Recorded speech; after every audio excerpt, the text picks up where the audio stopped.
Hi ಎಲ್ರಿಗೂ welcome back to Pooja Bhagat YouTube channel. ಇವತ್ತಿನ ವ್ಲಾಗ್ನ ಶುರು ಮಾಡ್ತಾ ಇದ್ದೀನಿ.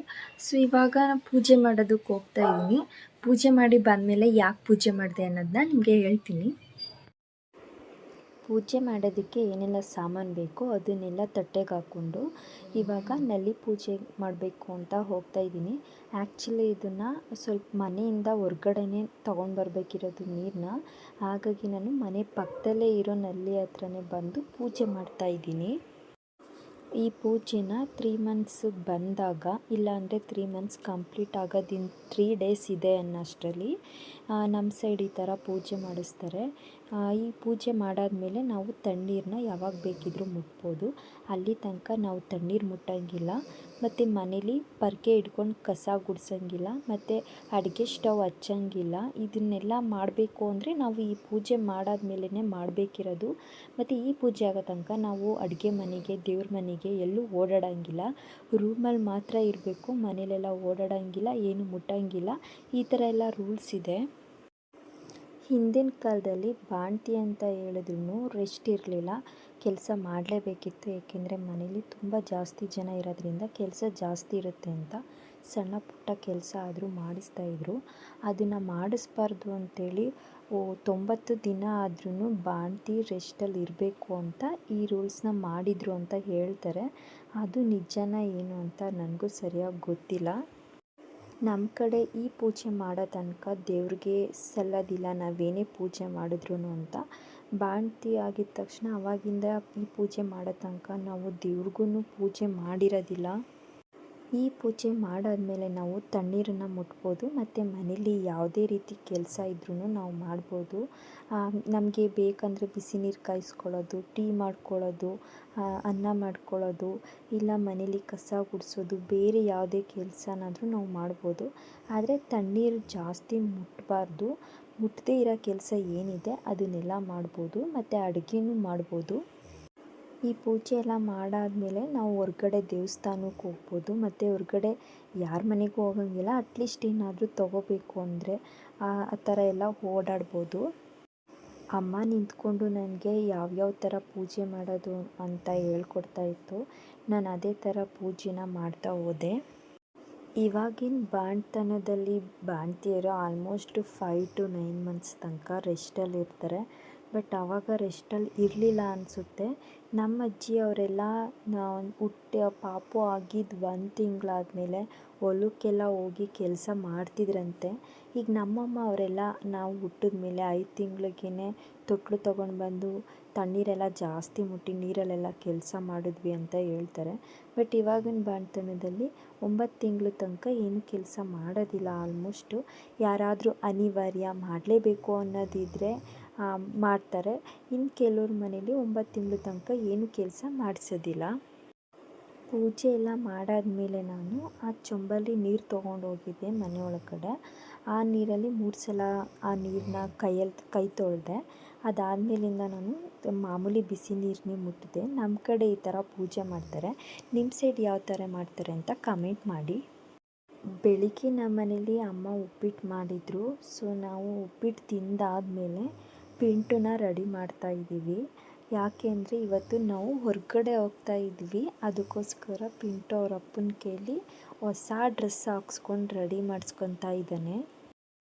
ಹಸ್ಬೆಂಡೂ ರೆಡಿ ಆಗ್ತಾಯಿದ್ರು. ಅವ್ರು ರೆಡಿ ಆದಮೇಲೆ ನಾನು ರೆಡಿ ಆದೆ, ಏಕೆಂದರೆ ಪಿಂಟುನ ನೋಡ್ಕೋಬೇಕಿತ್ತು. ಇವಾಗ ನಾನು ರೆಡಿ ಆದೆ. ರೆಡಿ ಆದಮೇಲೆ ಅಮ್ಮನೂ ರೆಡಿ ಆದರು. ಅಮ್ಮನ ಜೊತೆ ಪಿಂಟು ಕೂತಿದ್ದ ಹೊರಗಡೆಗೆ ಹೋಗೋದಕ್ಕೆ ರೆಡಿಯಾಗಿ. ನಾನು, ಪಿಂಟು, ಅಮ್ಮ, ಹಸ್ಬೆಂಡ್ 4 ಜನನೂ ನಮ್ಮ ಮನೆಯಿಂದ ಸ್ವಲ್ಪ ದೂರ ನಡ್ಕೊಂಡು ಹೋದ್ವಿ. ಯಾಕೆಂದರೆ ನಮ್ಮ ಮನೆ ಹತ್ರ ಕಾರ್ ಬರೋದಕ್ಕೆ ಜಾಗ ಇಲ್ಲ. ಸೊ ಇವಾಗ ನನ್ನ ತಮ್ಮ ಕಾರ್ ಡ್ರೈವಿಂಗ್ ಮಾಡಿದ್ದು. ನಾವೆಲ್ಲ ಕೂತ್ಕೊಂಡು ಹೋಗ್ತಾ ಇದ್ದೀವಿ. ನಾವಿವಾಗ ಹೋಗ್ತಾ ಇರೋದು 101 ಗಣಪತಿ ದೇವಸ್ಥಾನಕ್ಕೆ ಹೋಗ್ತಾ ಇದ್ದೀವಿ. ಯಾಕೆಂದರೆ ಪಿಂಟು ಹುಟ್ಟಿದಾಗಿಂದ ಇದೇ ಫಸ್ಟು ದೇವಸ್ಥಾನಕ್ಕೆ ಹೋಗ್ತಾ ಇರೋದು. ಇದೊಂದು ರೀಸನ್ನು, ಮತ್ತು ಇನ್ನೂ ಒಂದು ರೀಸನ್ ಇದೆ. ಆ ರೀಸನ್ಗೋಸ್ಕರ ಪಿಂಟು ನಾವೆಲ್ಲ ಫಸ್ಟು ಹೋಗ್ತಾ ಇರೋದು 101 ಗಣಪತಿ ದೇವಸ್ಥಾನಕ್ಕೆ. ಅದು ನಮ್ಮನೆಗೆ ಹತ್ರನೇ ಇರೋದು. ಅದಕ್ಕೋಸ್ಕರ ನಾವು ಅಲ್ಲಿಗೆ ಹೋಗ್ತಾ ಇದ್ದೀವಿ. ಪಿಂಟುನ ಕಾರಲ್ಲಿ ಕರ್ಕೊಂಡೋದ್ರು, ಆಟೋದಲ್ಲಿ ಕರ್ಕೊಂಡೋದ್ರು, ಎಲ್ಲಿಂದ ಕರ್ಕೊಂಡೋದ್ರೂ ಯಾವಾಗಲೂ ಮಲ್ಕೊಂತಾನೆ ಇದ್ದ. ಕಾರ್ ಹತ್ತಿದ ತಕ್ಷಣ ಸ್ವಲ್ಪ ಮನೆಯಿಂದನೇ ಎಚ್ಚರ ಇದ್ದ, ಕಾರಲ್ಲಿದ್ರೂ ಎಚ್ಚರವಾಗೇ ಇದ್ದ. ಅದನ್ನೇ ನೋಡ್ತಾ ಇದ್ದೆ ನಾನು, ಏನಿವತ್ತು ಹೊಸ್ದಾಗಿ ಇನ್ನೂ ಮಲಗಿಲ್ಲ ಅಂತ. ದೇವಸ್ಥಾನದ ಹತ್ರ ಬಂದ್ವಿ, ಮತ್ತು ದೇವಸ್ಥಾನದ ಪಕ್ಕದಲ್ಲೇ ಕಾರ್ ಪಾರ್ಕಿಂಗ್ ಮಾಡ್ತಾಯಿದ್ದೀವಿ.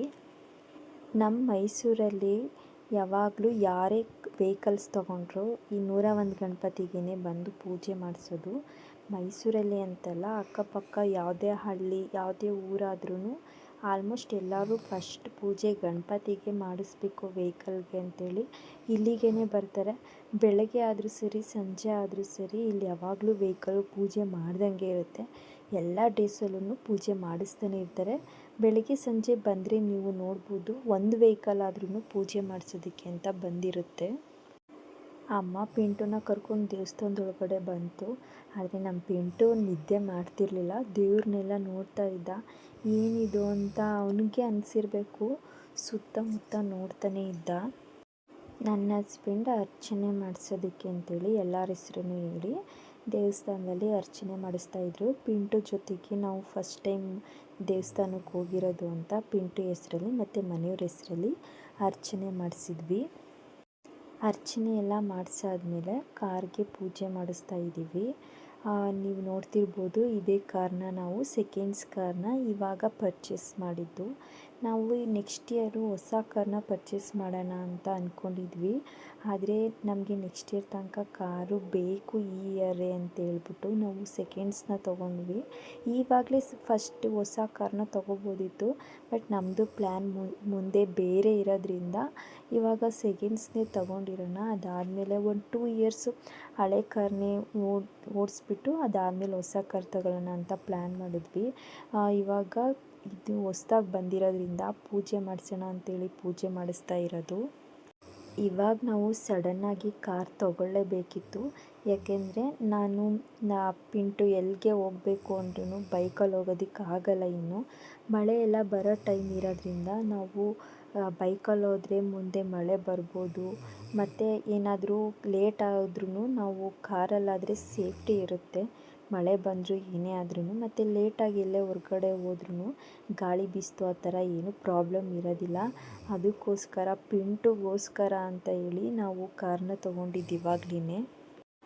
ನಾನು ಮೊದಲೆಲ್ಲ ಹೊಸ ಕಾರ್ನೇ ತಗೊಂಡ್ರೆ ಸೆಕೆಂಡ್ಸ್ ಎಲ್ಲ ಬೇಡ ಅಂತ ಹೇಳ್ತಾ ಇದ್ದೆ. ಆವಾಗ ಹೇಳ್ತಿದ್ದೆ, ಬಟ್ ಪಿಂಟು ಹುಟ್ಟಿದ ಮೇಲೆ ಸೆಕೆಂಡ್ಸೇ ಸಾಕು. ಇವಾಗ ಸ್ವಲ್ಪ 2 ಇಯರ್ಸ್ ಆದಮೇಲೆ ನಮ್ಮದು ಮುಂದೆ ಪ್ಲ್ಯಾನಿಂಗ್ ಬೇರೆ ಬೇರೆ ಇದೆ. ಅದೆಲ್ಲ ಮಾಡಾದಮೇಲೆ ಹೊಸ ಕಾರ್ ತಗೊಳ್ಳೋಣ ಅಂಥೇಳಿ ಇವಾಗ ಸೆಕೆಂಡ್ಸ್ನೇ ತೊಗೊಂಡ್ವಿ.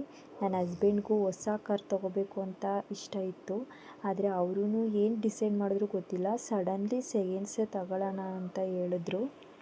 ಒಂದು ಖುಷಿ ಏನಂತ ಹೇಳಿದ್ರೆ, ಪಿಂಟು ಜೊತೆ ಫಸ್ಟ್ ಟೈಮ್ ನಾವು ದೇವಸ್ಥಾನಕ್ಕೆ ನಮ್ಮದೇ ಕಾರಲ್ಲಿ ಹೋದ್ವಿ ಅಂತ ಖುಷಿ ಆಯ್ತಿತ್ತು.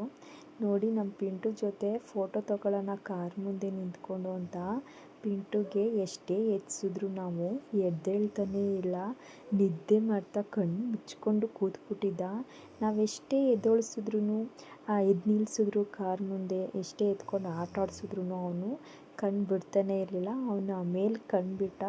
ಅದೊಂದು ಫೋಟೋ ಇದೆ ಅಷ್ಟೇ ಕೂತಿದ್ದು.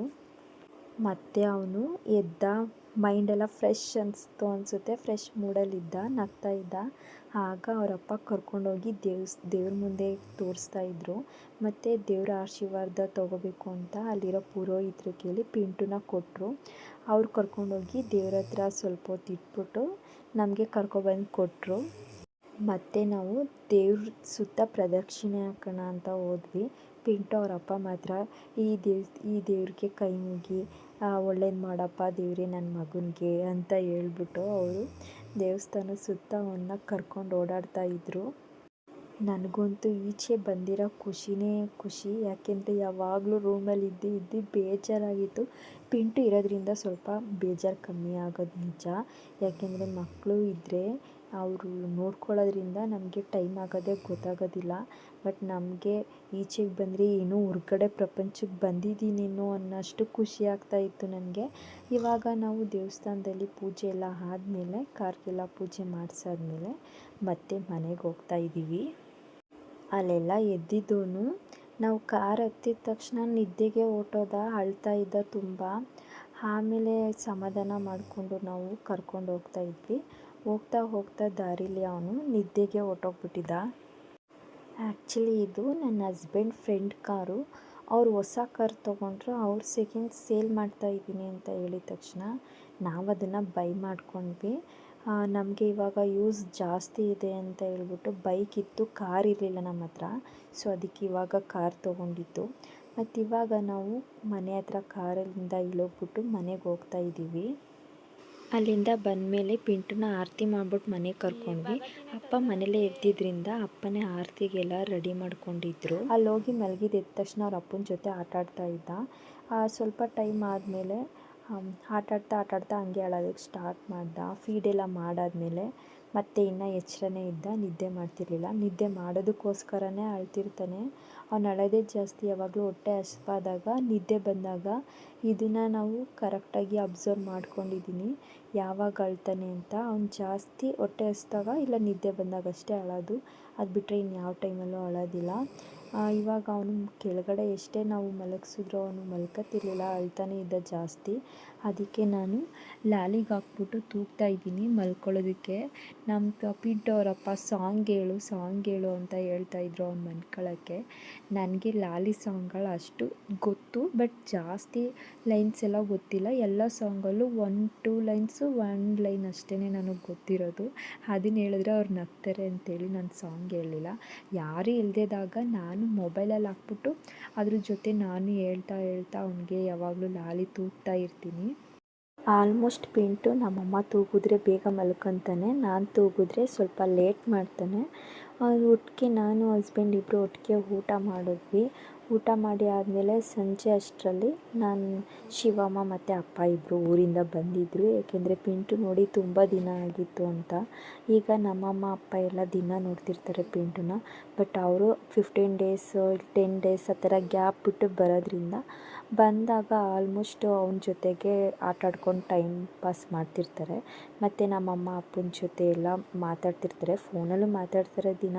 ಬಟ್ ದಿನ ಫೋನಲ್ಲಿ ಮಾತಾಡೋದಕ್ಕಿಂತ ಎದುರುಗಡೆ ಮಾತಾಡೋದೇ ಬೇರೆ ಇರುತ್ತೆ.